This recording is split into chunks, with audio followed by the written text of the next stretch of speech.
How can we make question tag? Has, have, had എന്നിവ ഉൾപ്പെടുന്ന ഏതാനും സെൻറ്റൻസുകളാണ് ഇവിടെ നൽകിയിരിക്കുന്നത്. ഇവയുടെ ടാഗ് എങ്ങനെ ഉണ്ടാക്കാൻ കഴിയുമെന്ന് നമുക്ക് നോക്കാം. First sentence, he has A car. എന്താണ് അതിൻ്റെ അർത്ഥം? അവന് ഒരു കാറുണ്ട്. ഇവിടെ സെൻറ്റൻസ് പോസിറ്റീവാണ് എന്ന് നമുക്കറിയാം. അപ്പോൾ ടാഗ് നെഗറ്റീവ് ആയിരിക്കണം. അപ്പോൾ ഹി ഹാസ് എ കാർ എന്ന സെൻറ്റൻസിൻ്റെ ടാഗ് എന്ന് പറയുന്നത് എന്താണ്? Doesn't he. അടുത്ത സെൻറ്റൻസ് നമുക്ക് നോക്കാം. Shyam has seen him. എന്താണ് അതിൻ്റെ അർത്ഥം? ശ്യാം അവനെ കണ്ടിട്ടുണ്ട് എന്നാണ്. സെൻറ്റൻസ് പോസിറ്റീവാണ് എന്ന് നമുക്കറിയാം. എന്താണ് അതിൻ്റെ ടാഗ്? Has in he. ഇപ്പോൾ നമ്മൾ രണ്ട് സെൻറ്റൻസുകൾ കണ്ടു. ഈ രണ്ട് സെൻറ്റൻസുകളിലും ഹാസ് ഉൾപ്പെട്ടിട്ടുണ്ട്. പക്ഷേ അവയുടെ ടാഗുകൾ വ്യത്യസ്തമാണ്. എന്തുകൊണ്ടാണ് ഇങ്ങനെ സംഭവിച്ചിരിക്കുന്നത്? ഇവിടെ ഫസ്റ്റ് സെൻറ്റൻസിൽ ഹാസ് വന്നിരിക്കുന്നത് മെയിൻ വെർബായിട്ടാണ്. അത് പ്രസൻറ്റ് ടെൻസിലാണ് ഉപയോഗിച്ചിരിക്കുന്നത്. അവിടെ ഹാസ് മെയിൻ വെർബായിട്ട് വന്നിരിക്കുന്നത് ഉണ്ട് എന്ന അർത്ഥത്തിലാണ്. അപ്പോൾ നമുക്കൊരു കാര്യം മനസ്സിലാക്കാം. ഹാസ് മെയിൻ വെർബായി ഒരു സ്റ്റേറ്റ്മെൻറ്റിൽ ഉണ്ട് എങ്കിൽ അത് സിമ്പിൾ പ്രസൻറ്റ് ടെൻസ് ആയിരിക്കും. അപ്പോൾ അതിൻ്റെ ടാഗ് എന്ന് പറയുന്നത് ഡസിൻറ്റ് ആയിരിക്കും. ഇനി രണ്ടാമത്തെ സെൻറ്റൻസ് പരിശോധിക്കുമ്പോൾ ശ്യാം ഹാസ് സീൻ ഹിം എന്നതിൽ ഹാസിന് ശേഷം വന്നിരിക്കുന്നത് V3 ഫോമാണ്. സിയുടെ V3 ഫോം സീൻ.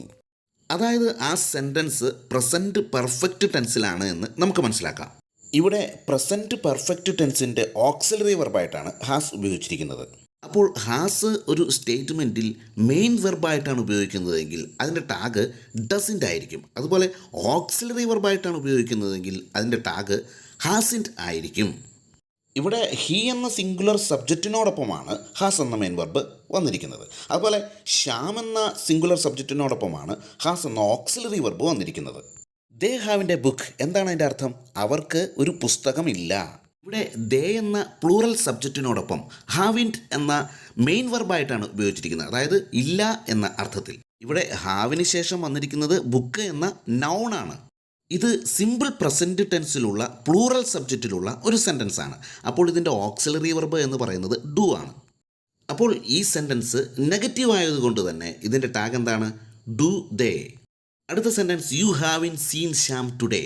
ഇവിടെ സബ്ജക്റ്റ് യു എന്ന പ്ലൂറൽ സബ്ജക്റ്റാണ്. ഇവിടെ ഹാവിന് ശേഷം വന്നിരിക്കുന്നത് സീൻ എന്ന V3 ഫോമാണ്. അപ്പോൾ ഇത് പ്രസൻറ്റ് പെർഫെക്റ്റ് ടെൻസ് ആണെന്ന് മനസ്സിലാക്കാൻ പറ്റും.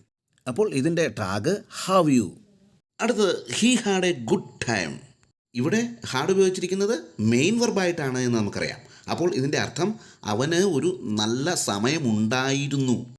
ഉണ്ടായിരുന്നു എന്ന അർത്ഥത്തിലാണ് ഹാഡ് ഇവിടെ ഉപയോഗിച്ചിരിക്കുന്നത്. അപ്പോൾ ഇതിൻ്റെ ഓക്സിലറി വെർബ് എന്ന് പറയുന്നത് ഡിഡ് ആണ് എന്ന് നമുക്ക് മനസ്സിലാക്കാം. സെൻറ്റൻസ് പോസിറ്റീവാണ്, അതുകൊണ്ട് തന്നെ ടാഗ് നെഗറ്റീവ് ആയിരിക്കും. അപ്പോൾ ഇതിൻ്റെ ടാഗ് ഡിഡിൻ ഹി. അടുത്ത sentence, they had gone to the office. അവർ ഓഫീസിൽ പോയിട്ടുണ്ടായിരുന്നു അല്ലെങ്കിൽ പോയിരുന്നു.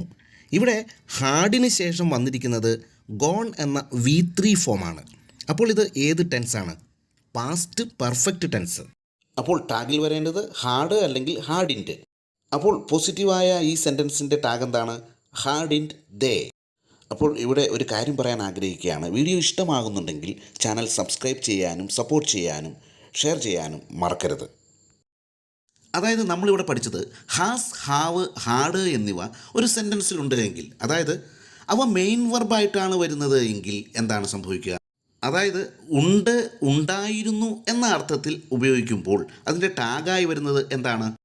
ഹാസിന് ഡസും ഹാവിന് ഡൂവും ഹാഡിന് ഡിഡും ഉപയോഗിക്കണം. ഇനി ഹാസ്, ഹാവ്, ഹാഡ് എന്നിവ ഓക്സിലറി വെർബായിട്ട് വരുമ്പോൾ, അതായത് ഒരു ടെൻസിൻ്റെ ഭാഗമായിട്ട് വരുമ്പോൾ ഹാസ് ഹാസിൻ്റായും ഹാവ് ഹാവിൻ്റായും ഹാഡ് ഹാഡിൻ്റായും മാറുന്നു. നമുക്ക് അടുത്ത ഒരു സെൻറ്റൻസ് നോക്കാം. Everybody has attended the party. എന്താണ് ഇതിൻ്റെ ടാഗ്? ഇതിൻ്റെ സബ്ജക്റ്റ് ഏതാണെന്ന് നമുക്ക് ആദ്യം പരിശോധിക്കാം. ഇതിൻ്റെ സബ്ജക്റ്റ് എവരിബഡി.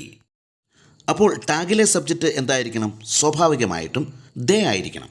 അതായത് താഴെ കൊടുത്തിരിക്കുന്നവയിൽ ആരംഭിക്കുന്ന സെൻറ്റൻസിൻ്റെ ക്വസ്റ്റ്യൻ ടാഗിലെ സബ്ജക്റ്റ് ദേ ആയിരിക്കണമെന്ന് നമുക്കറിയാം. ഈ സെൻറ്റൻസിലെ ഓക്സിലറി വെർബ് എന്താണെന്ന് നമുക്കറിയാം. ഹാസ് ആണ്. അപ്പോൾ ഇതിൻ്റെ ടാഗ് എങ്ങനെ വരുമെന്ന് നോക്കാം. ഇവിടെ സെൻറ്റൻസ് പോസിറ്റീവ് ആയതുകൊണ്ട് തന്നെ ടാഗ് നെഗറ്റീവ് ആയിരിക്കണം. അപ്പോൾ ഇതിൻ്റെ ടാഗ് എന്ന് പറയുന്നത് ഹാവിൻറ്റ് ദേ. ഇവിടെ സെൻറ്റൻസിൽ ഹാസ് ആണ് ഓക്സിലറി വെർബായിട്ട് വന്നിരിക്കുന്നത്. പക്ഷേ ക്വസ്റ്റ്യൻ ടാഗിലേക്ക് വരുമ്പോൾ അത് ഹാവായി മാറുന്നു. എന്തുകൊണ്ടാണ്? ദേ എന്ന സബ്ജക്റ്റ് പ്ലൂറൽ ആയതുകൊണ്ട്. സംബഡി ഹാസ് കോളഡ് എന്താണ് ഇതിൻ്റെ ടാഗ്? Haven't they. മറ്റൊന്നുകൂടി, nobody has called for me എന്താണ് ഇതിൻ്റെ ടാഗ്? Haven't they. അപ്പോൾ ഇത്തരത്തിലാണ് ഹാസ്, ഹാവ്, ഹാഡ് എന്നിവ ക്വസ്റ്റ്യൻ ടാഗിനെ സ്വാധീനിക്കുന്നത്. വീഡിയോ ഇഷ്ടമായെങ്കിൽ ലൈക്ക് ചെയ്യുക, സബ്സ്ക്രൈബ് ചെയ്യുക, അടുത്തുള്ള ബെല്ലൈക്കൺ അമർത്തുക, കൂടാതെ സപ്പോർട്ട് ചെയ്യുക. വീണ്ടും ഒരു വീഡിയോയുമായി നമുക്ക് വീണ്ടും കണ്ടുമുട്ടാം.